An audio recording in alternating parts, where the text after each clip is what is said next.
Hey, it's Ty Crandall with Credit Suite, and we are going to be diving into today and teaching you how to get the proper valuation for your business. By the end of this training, you're going to know many different ways that you can actually use to figure out how much your business is worth at any given time, and you're going to know the right method to use depending on the circumstance to determine exactly what your business is worth. Look, I was just with a buddy of mine that sold his business for 7 figures, and what he said exactly was that if he had this information, then he would have been able to sell the business for 8 figures. It's so important as you're growing a business to know how valuations work when you exit to get the maximum dollar. And let's be honest, as entrepreneurs, a lot of us plan on making our retirement by exiting from our business. We have one shot in a lot of cases to get this right, and you're gonna mess it up if you don't know how your business is actually evaluated. So let's dive in today, and we're gonna decode exactly how this works. We're gonna talk about all the different options that are out there today to evaluate your business and how to choose the right one.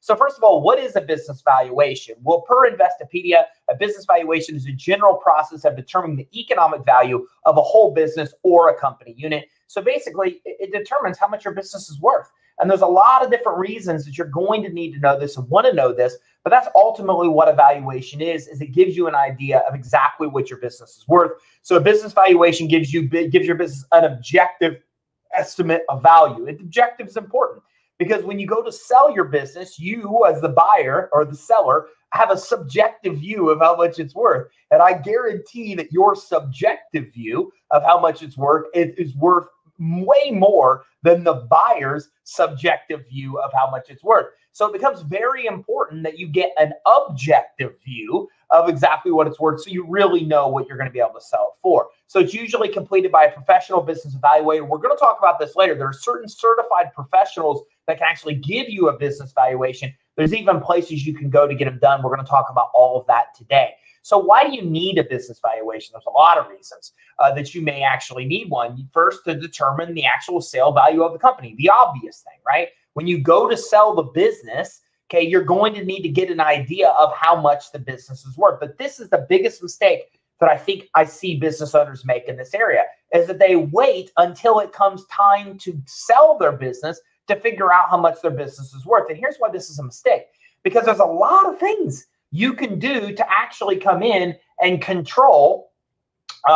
There's a lot of things that you can do to control the actual value of your business. And if you know about these things early on, then what happens is you actually get the ability to control these factors you need to control to make your business worth more money. That's as simple as I can say it, is that you don't want to wait till it comes time to sell your business to figure out what it's worth, because there's a lot of things early on from the inception of your business you could do to make your business worth more money when you do sell it. So it becomes very important that you know well before you actually go to sell exactly what you're able to get for the business. However, you may also need one to establish partner ownership, tax purposes, a lot of reasons that you may need business valuations. Okay, some events trigger a need for one of these evaluations. So in some cases, for example, a shareholder passes away, a closely held stock is given as a gift. You need an equity compensation valuation. So these are some of many other reasons that you may need business valuations. And again, today we'll talk about the easiest ways to get them, the most affordable ways to get them, so you can get them on an ongoing basis. I personally think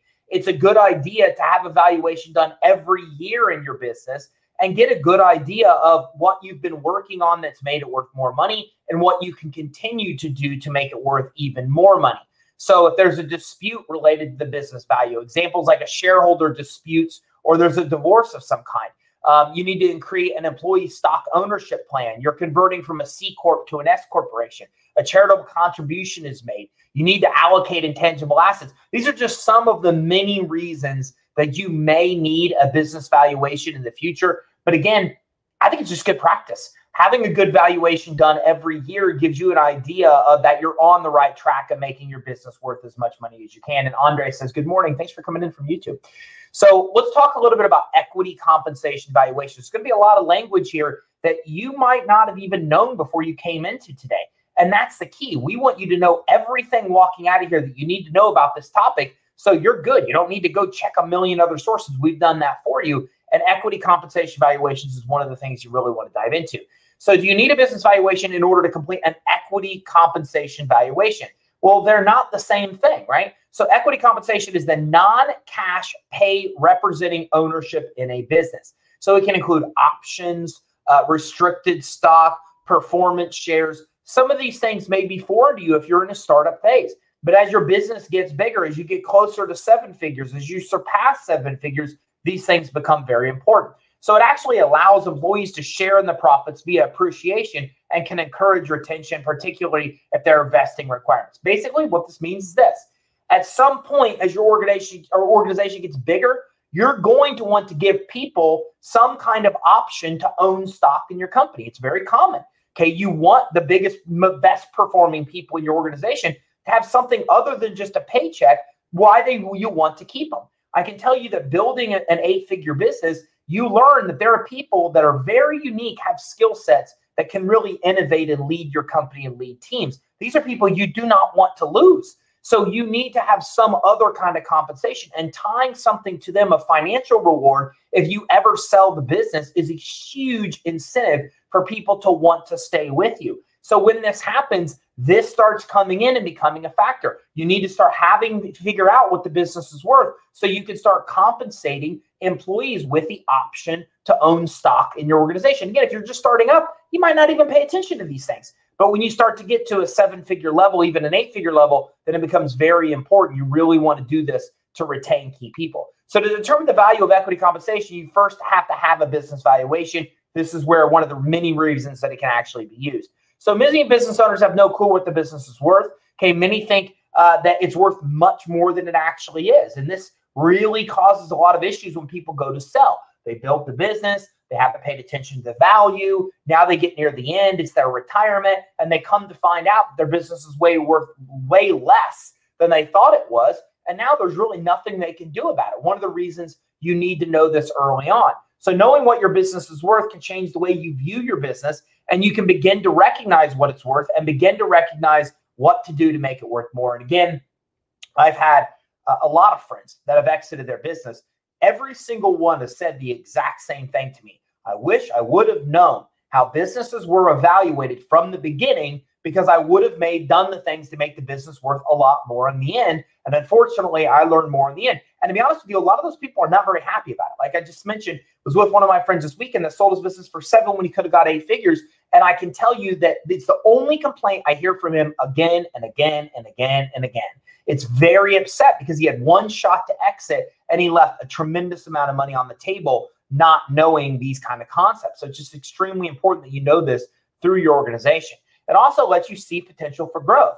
You can get a handle on worst case scenarios if you have to liquidate quickly. And we're going to talk about liquidation value and how to figure out what the liquidation value is if you need to actually just get rid of your company quickly for any number of known reasons.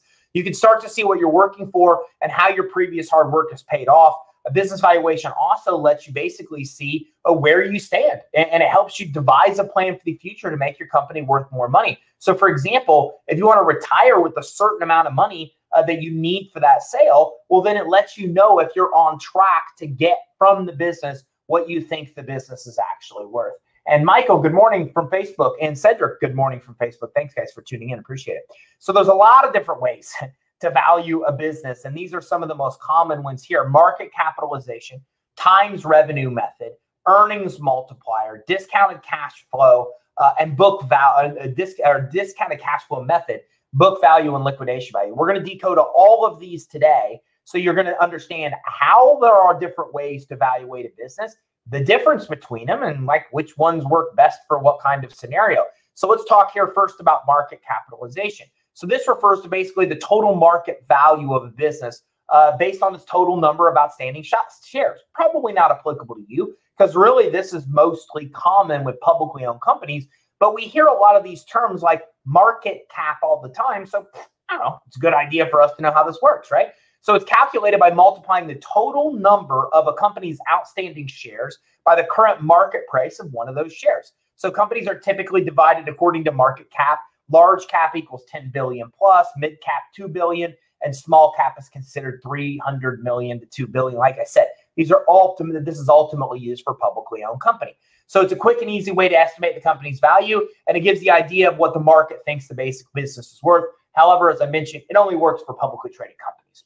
Okay, but it also means, of course, that the market cap changes when there are changes in the market as well. And we've seen that with COVID-19, for example, is that we saw a lot of companies in the business funding space go off a cliff when it comes to valuation. And I looked at this in one of my private trainings that we do for our actual partners, where we looked at companies like On Deck, and we could just see the nosedive of their stock and market cap because of the changes they incurred with COVID, and many other people in the business funding space as well. So let's consider a business that has 1 billion shares of outstanding stock. Okay, if the current market price of the share is $2, then the market cap would be 1 billion times $2, right? $2 billion. Pretty simple. That's why this is commonly used, because it's really easy for publicly traded companies to figure out how many shares are outstanding and what the value is of each one of those shares. So this is a really good way to figure out what market cap is. I want you to know how it works, because this is how publicly traded companies do it, and it's not typically how you and I are going to do it. So let's talk about the times revenue method. Also very uncommon, but something you'll be exposed to. This basically just applies a multiplier to revenue over a specific period of time. So the multiplier depends on the industry and economic environment. Let me kind of jump in here. This is very important. If you look, you'll notice that there are different multiples that you're going to get depending on the industry you're in. So financial services and software, where I am, have very aggressive multiples, which means I can get many times the value of whatever my profit is, or in this case, whatever the revenue is. Other companies that don't have as high a multipliers aren't going to get as much. So it's important, and there's too many industries, right, to say a list today of every multiplier of every industry. But you want to figure it out. You need to know your NAICS code. You need to know your true industry, and you need to really figure out what multiple you can typically get for the industry that you're in, because that's very important, way more important than I think even economic environment, is you need to find the industry, because that's going to tell you the multiple that you get for that industry. So for example, a tech company may be valued at 3 times revenue, while a service firm may be evaluated at 0.5 times revenue. That's only for the times revenue method that we're kind of diving into and talking about now. So the times revenue method determines a maximum value. It can be used to determine a range of values as well. And the multiplier can be applied to projects to figure out what your future value may be. But again, the multiplier used depends on the industry the business is in, the current economic condition. It's why knowing that industry is so simple. So let's just sum this up. It's basically a multiple of your revenue. If your revenue is $100,000 and your multiple for your industry is 3 times, then you can get 3 times your revenue, or $300,000 for your company. If your company's worth $1 million and your multiple is 5x, that means you can get 5 times that, or $5 million.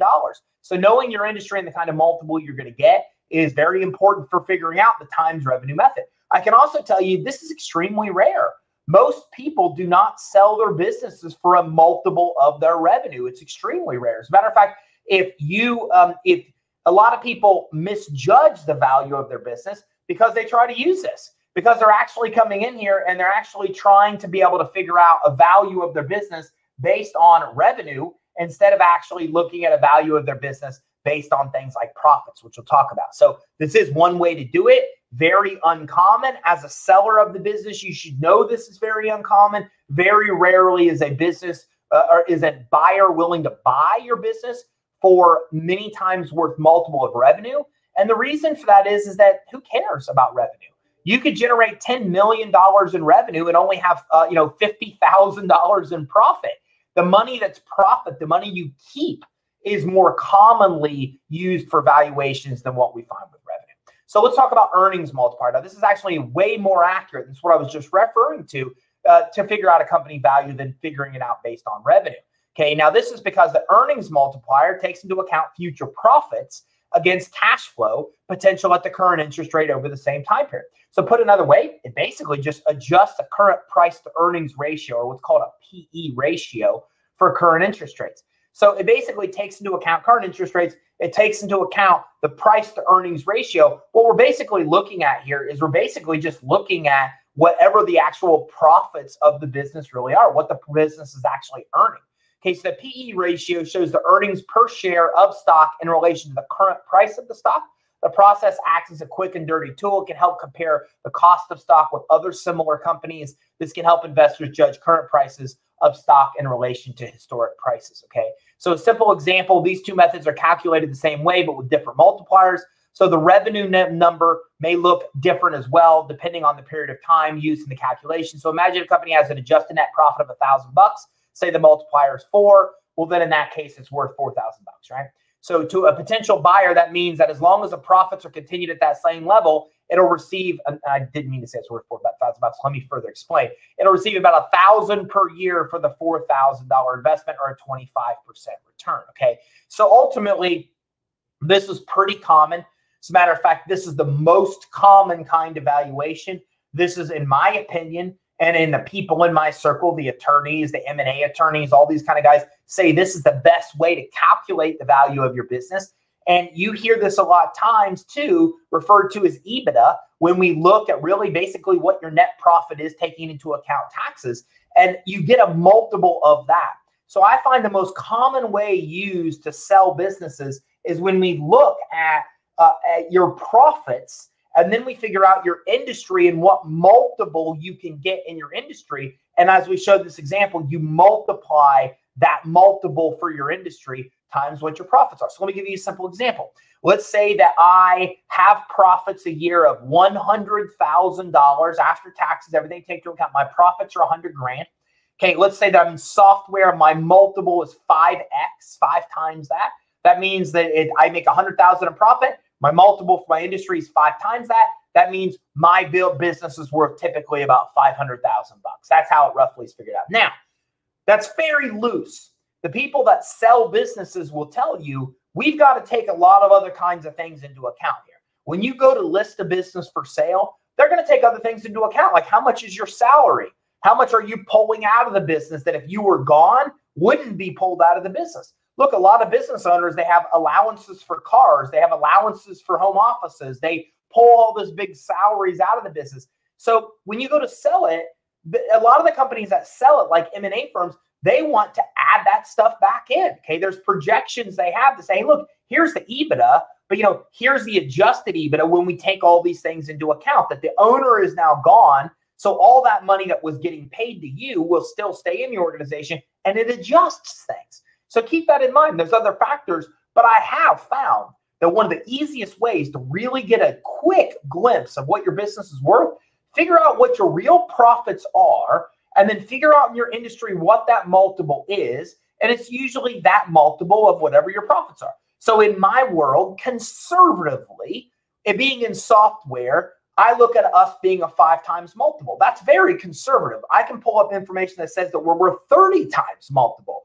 But when I'm figuring out the value of my business, like, I want to be super conservative because I want to go to sell it and it be worth more than I thought it was, not way less. So that means we have to be super conservative. So from day one of building the business, I figured out, hey, software can get a 10 to 30x multiple, but I'm going to be conservative and say, I think it's worth half of the bottom of that. So if I think software and everything I see out there is worth 10 to 30x of a multiple, well, then I figure out what's the bottom of that 10, what's half of that 5. That seems reasonable to me because more than likely it's going to be worth way more than that. So if I build the whole business thinking to only get a 5x multiple, then I should be pleasantly surprised to get many times more than that.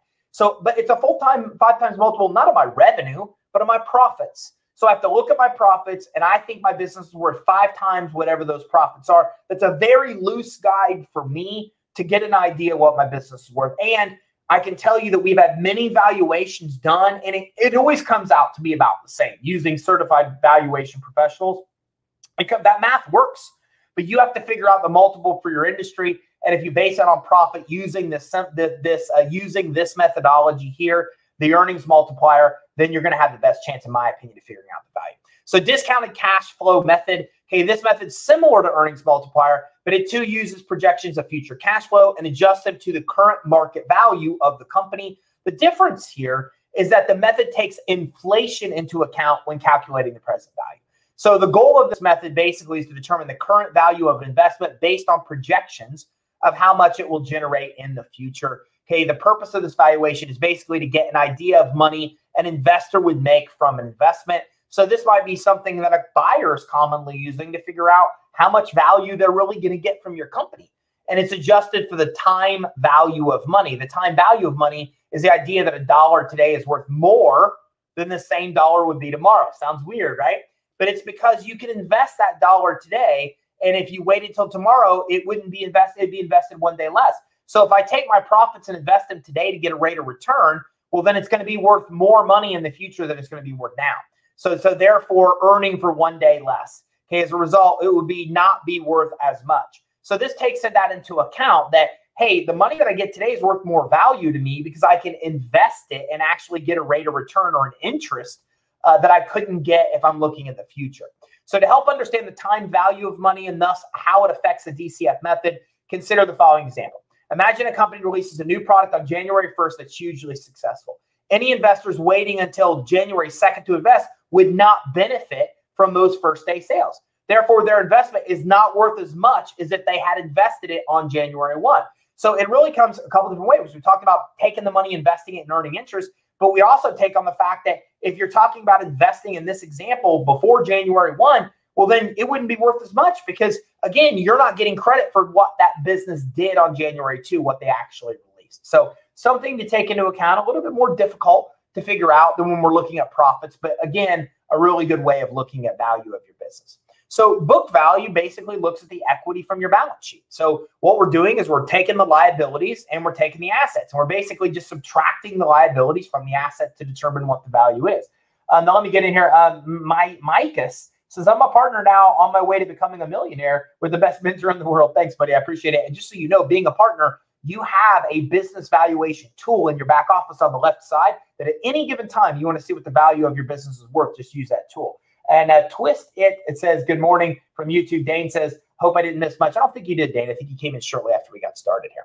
Okay, so a simple example. If a business has a total assets on a balance sheet of 10 grand, liabilities are 4 grand, book value is 6 grand, right? That means that the business was liquidated, the stockholders would split 6 grand based on the number of shares they have. That's as simple as what a book value is. We're just taking the assets that we have, we subtract the liabilities. That's how much we'd actually have in assets left over when we subtract liability, and we divide that based on ownership shares of who owns the business, and that's how we figure out what the book value is.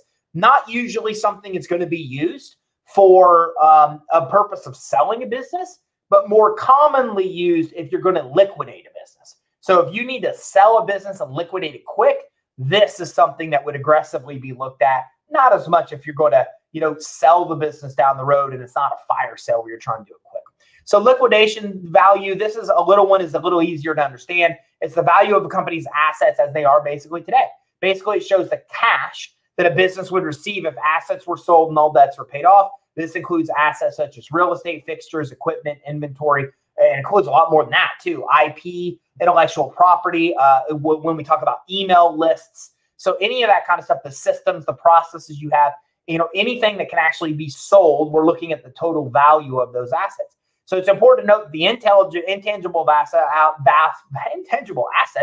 are not included in the calculation. Goodwill, actually, I said intellectual property, I was wrong. It's not included here. So goodwill and intellectual property are not included because they're not hard assets. So liquidation value will differ from book value. It's because book value uses what are paid for the assets minus depreciation, not what you can actually sell the asset for today. So something to keep in mind when you're figuring it out. So which method should you use?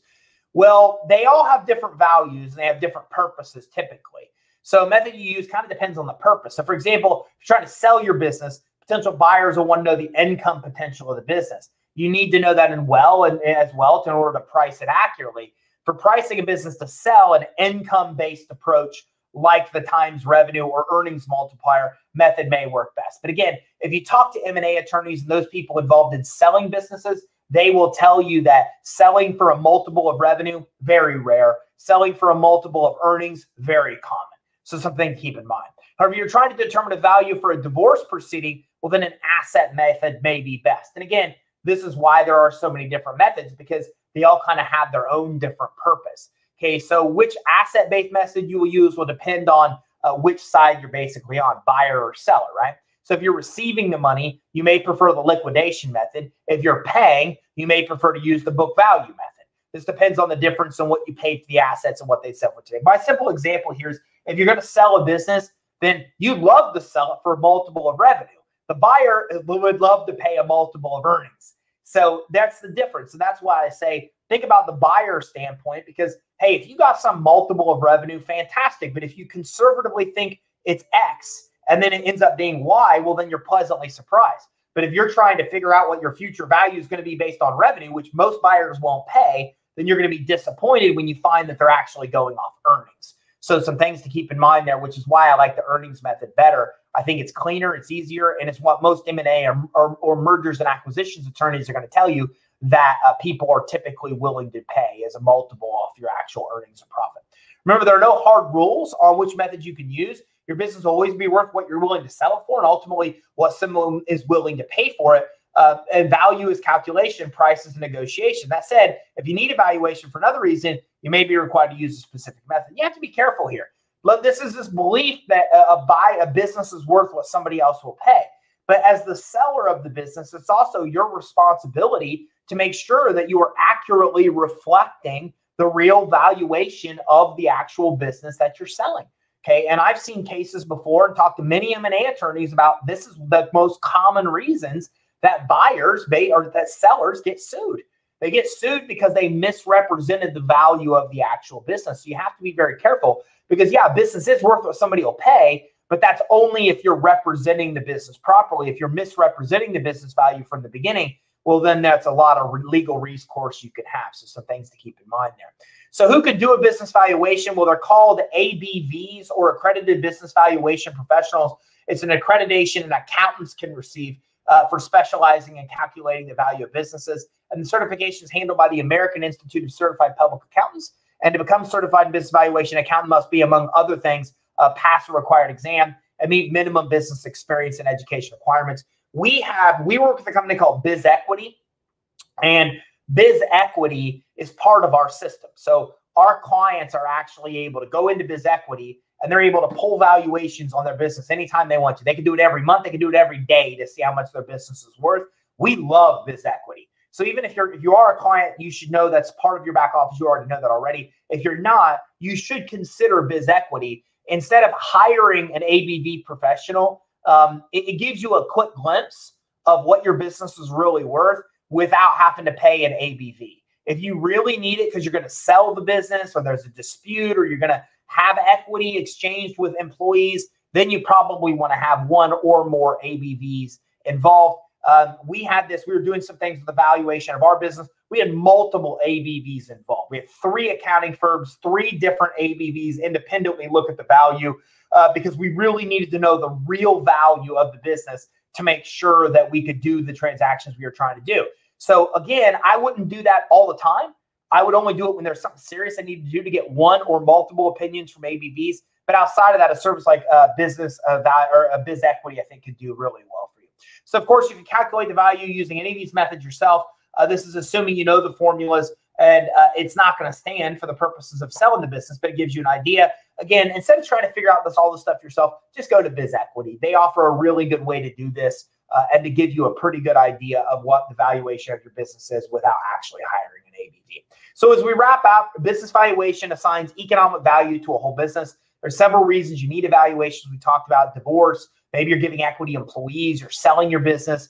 A lot of different reasons, and the reasons are going to depend on which method you actually use, right? There's a lot of different methods you can use. We talked about the most common ones for selling a business based on a multiple of revenue, a multiple of profit. The multiples based on your industry, you need to know that. And it's more common to see that valuation based on a multiple of profit than it is revenue. So if you have any questions, need help along the way, give us a ring, 877-600-2487. If you like this video, please like and subscribe. That tells the social platform, whether it be LinkedIn, Periscope, Facebook, YouTube, whoever you're tuning in with, that it's good content, and they'll be able to share it with more people. If you like this, Tuesday and Thursday at 1, 11 o'clock on Wednesday, all Eastern time, we go live with training that helps you get the most money for your business, even upon exit, as you can see here. And we also have daily tips on places like Instagram, Twitter, a lot of our other streams. And we even have a podcast you can listen to on the go, 350,000 downloads. So very popular. It's all at the top right of our page, creditsuite.com. All of our social links